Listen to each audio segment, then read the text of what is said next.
এটা যেহেতু banana milkshake, ঠিক আছে, এখানে কিন্তু আমরা ওই যে কলা কিউব করে কেটে দিব না। এগুলা দেখা যাচ্ছে দিলে কালো হয়ে যায় আর কলা একটু বড় পড়ে যাবে। এই পাউডার কি আপনি কিনছেন? কি না এটা হচ্ছে আপনার বাদাম আমন্ড বাদাম যেটা ওইটা গুঁড়া করে নেওয়া আছে।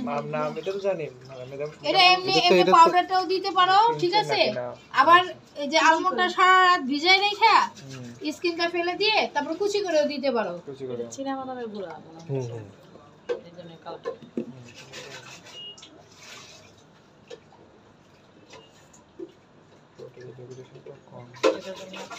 এটা ঘন এর কারণে মোটা স্ট্র।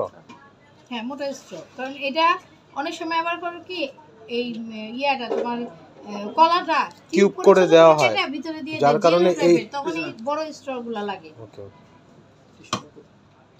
টিস্যুটা দাও।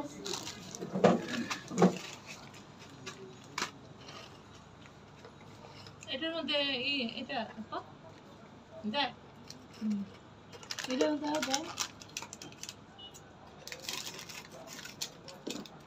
তারপরটা আছে কি আমাদের কি ভ্যানিলা মিল্কশেক।